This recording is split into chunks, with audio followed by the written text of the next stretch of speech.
welcome back to the next episode of Everything, Everywhere, All at Once, finding certainty and meaning in all the chaos and mayhem that's going on around us, as it surely is, right?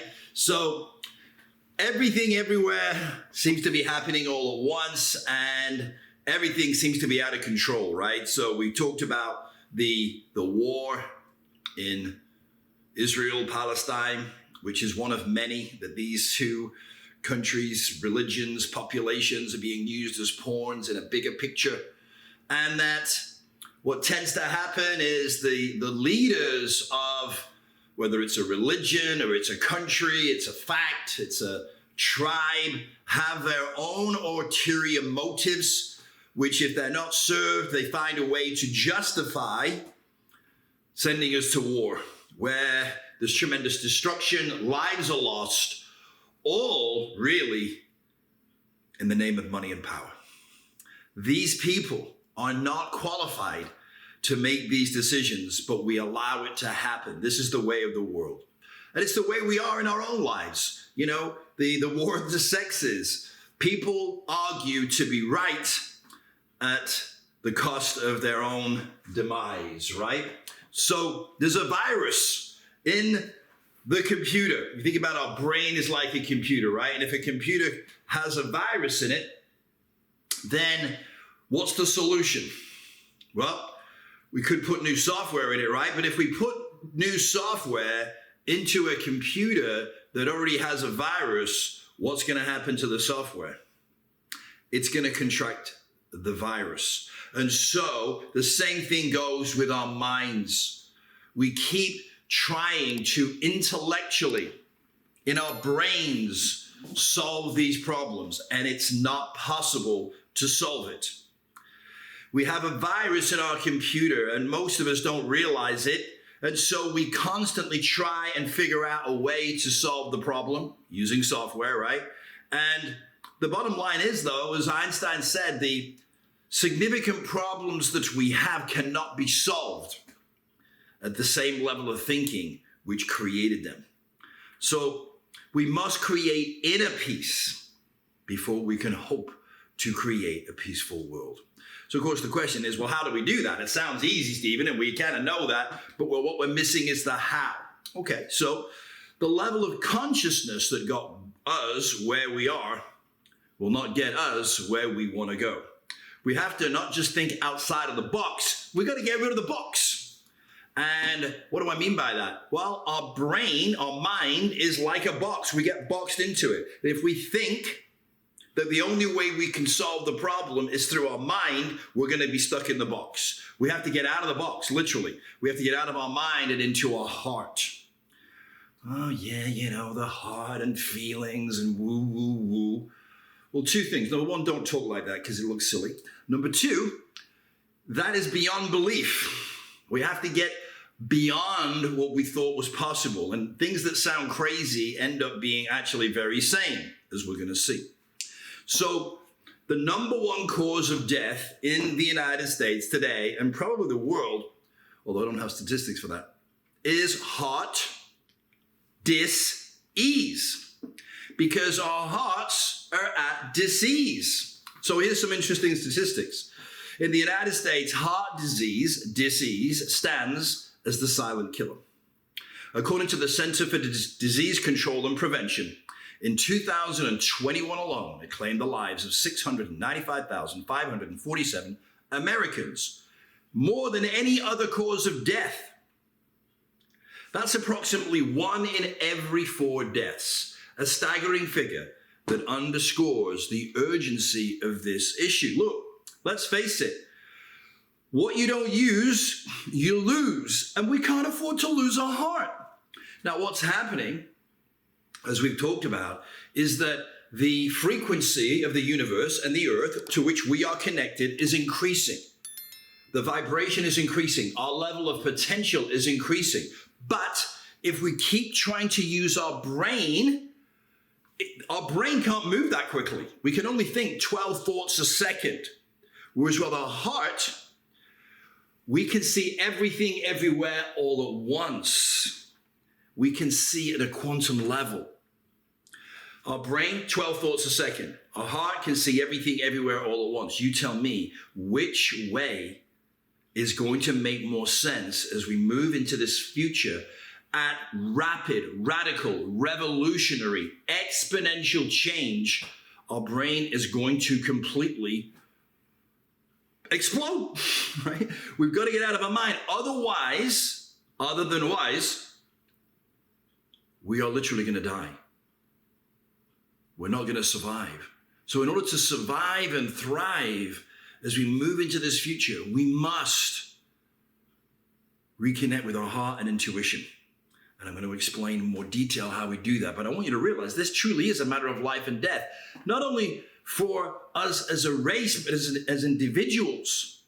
If we're going to overcome this constant insanity of doing the same things over and over again, war after war after war, to transcend the war, we've got to raise our consciousness. We've got to go to a whole new level of consciousness. So as people live lives the way they are in their mind, as the Yupik elders of Alaska tell us, we live in a reverse society. That we used to teach people how to live. Now we teach people how to make a living. That we used to respect our elders, and now we respect really money and possessions, right? And power. We used to be guided primarily by our heart. And now 90% of what happens in society is driven by our brain, our thoughts. Our brain used to be the servant of our heart's desires, and we need to revert back to that. Our mind, our thoughts are always in either the past or the future. Our mind is never in the now, but our heart is. Our heart is only in the now. It's always in the present. That's why they call it the gift. Our heart is a gift, and we have to use the gift. Look at this map of the world and where people are dying of heart disease because they're not using their heart. What you don't use, you lose. So we must create inner peace before we can create a peaceful world. And so the how, as Buckminster Fuller said, look, you never change things by fighting the existing reality. To change something, we have to build a new model that makes the existing model obsolete. So this existing model of being a mind-driven, thought-driven society, world, is going to destroy our world. It's the thought of the need of power, of separation, that we are separate from each other, that we're separate from nature, gives us the ability to destroy nature, to destroy our planet, to think we're separate from the earth when we're not. And we've seen that the word earth, Mother Earth, is a part of us. And earth is the word heart, with just one letter changed in its sequence. Look at the word earth. It is the word heart. Heart to heart. The frequency of the earth enters our heart. That then sends a signal to our brain, which then sends a signal to all the cells of our body. Our cells of our body communicate back with our brain to the heart, and the heart back to earth. That is the circle, the circuit of life. And we've broken the circuit. And by breaking the circuit, we've allowed fear to control us. We're going to get back to our nature. So we've got to break open the stone, the walls of our heart, because we build these walls over our lives that we think protect us, but actually isolate us from ourselves and each other. And so all these events that are happening are not happening to us. I know that's hard to believe when you see what's going on and the atrocities. But these are happening to break our heart, to break open our heart. People say, it's heartbreaking that what's going on. I hope so. I hope that it's heartbreaking enough that we just go, no more. Enough. That we don't let these people who have their own ulterior motives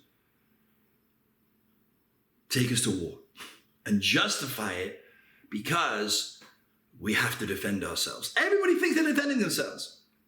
There's a great movie, it's called The Kingdom, with Jamie Foxx and a bunch of other very well-known actors. And it's a beautiful story, really, in the end, where these American soldiers go out to the kingdom because an American base was attacked.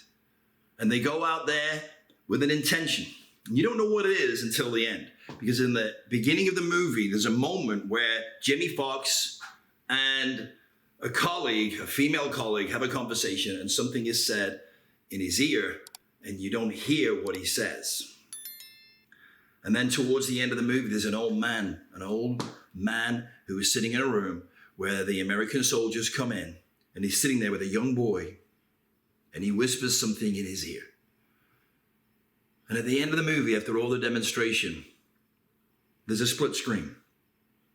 And it shows Jamie Foxx and the young woman, and you hear what she says and what he says. And at the same time on the split screen, you hear what the old man says to the young boy. And they both say exactly the same thing. We'll kill them all. Because they think they're defending themselves. This is what they think. And we have to get to our heart. And that heart of stone, every time we have a heartbreaking event, it cracks that stone a little more. Until one day, that stone, hopefully, will break open. And when you crack the stone, when enough heartbreaking things happen, it cracks open the stone until when the stone is cracked open. When you crack the stone, the word stone, you crack it open. You see the first two letters are ST, which is an abbreviation for saint. And then 1. When you're a saint, when you access the saintly part of your heart, you realize that we're all one. And that's when you can love everything, everywhere, all at once. And you've raised your consciousness. You've transcended this illusion of hate, jealousy, and anger. And you become who you really are. And you've accessed the saint within your heart.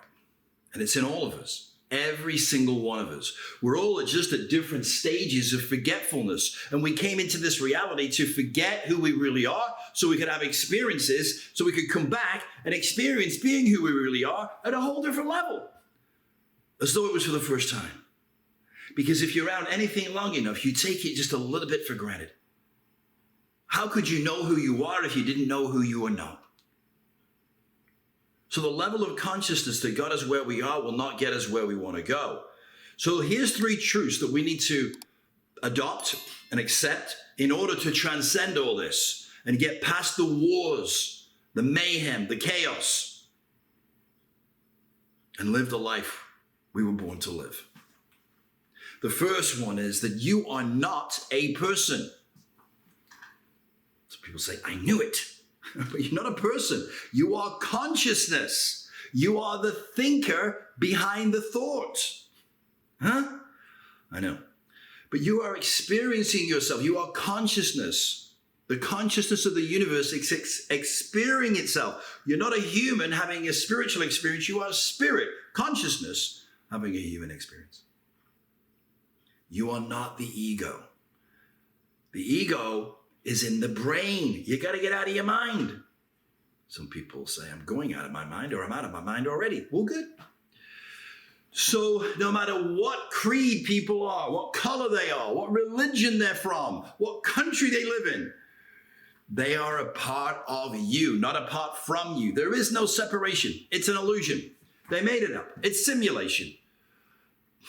But when we can accept that in this body, on this plane, what can happen? The most amazing experience of all. The rapture, the revealing. The revelation means the revealing of who we really are to ourselves and each other. The second truth is to realize the possibility of living without suffering, free of unhappiness, radical acceptance of the isness of now. In the now, you see, our thoughts, our brain is either living in the past or the future. It is never in the now. Never. But you know what is in the now? Our heart. Our heart is always in the present, in the now, in the isness. That's why, because it's in the present, we call it the gift.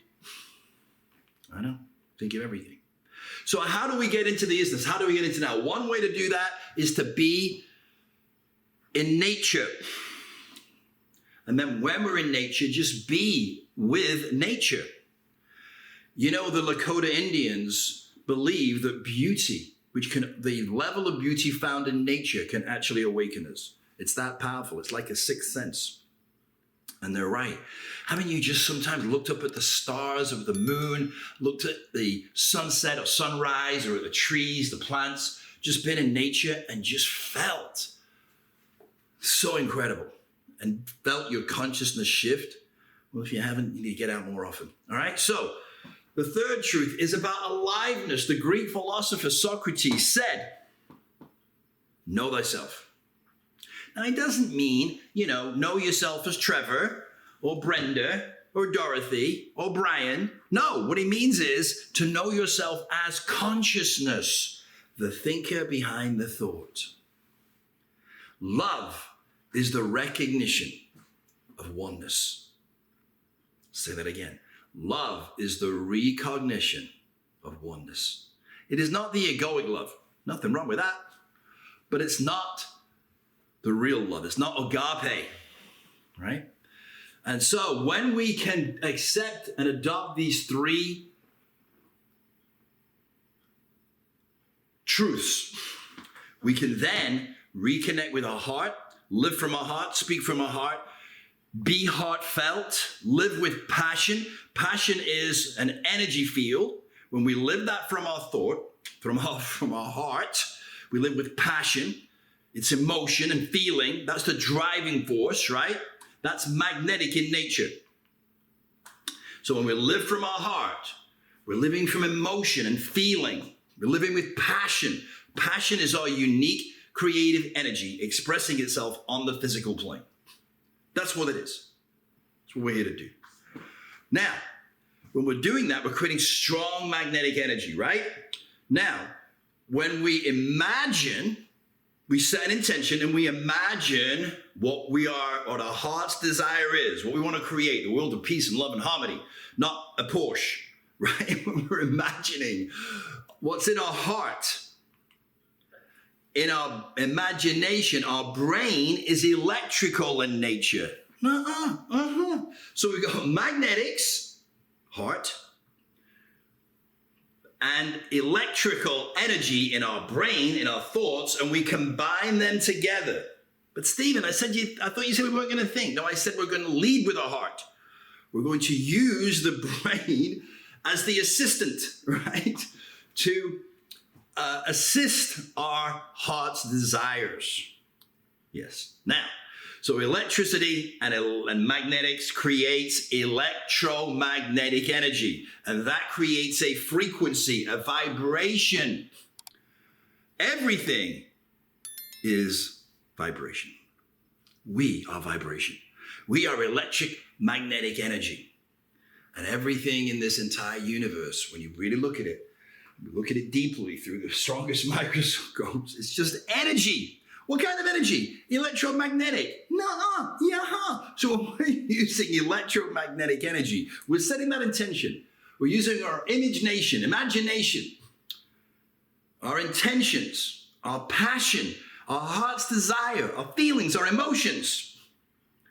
We're now manifesting in the fifth dimension. And when we are manifesting from our heart in the fifth dimension, things happen instantly. So the more we do this and the stronger our faith goes. You see, here's the thing. The heart does not know fear. It's just in our brain and the ego, right? So with no fear, what happens to your level of faith? Wow. I know. So look, is this easy? No. Can I do it? Sometimes. Can I do it all the time? No, neither can anybody else, right?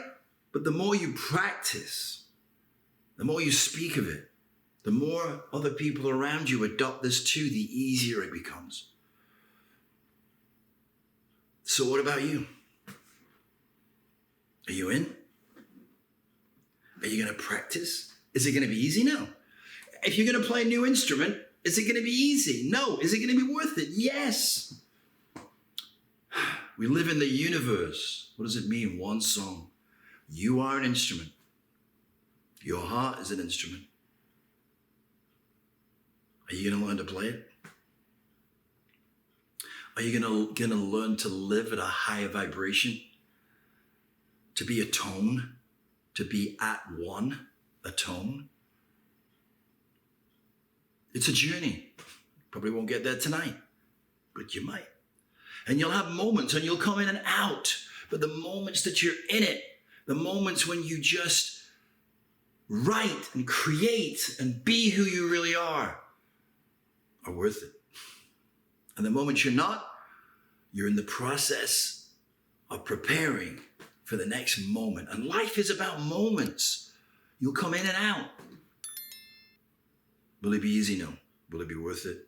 For sure. So we want to live in a heart-centered world. I don't know about you, but I've seen enough wars. I don't want to see anymore. I don't want to fight. I'm not weak. I'm strong. But I don't want to resist what is. I want to create something better. And my hope is that you feel the same way. Because hope is an acronym for heaven on planet Earth. What does that mean? We've all got our own version of heaven, right? But we can all have our own version of heaven, just as we all live in our own world right now. You live in your reality, I live in mine, and we kind of share some of it. That's okay. I don't want it all my way. And hopefully you don't want it all your way either, because then that would be a world that we live in somebody else's reality all the time.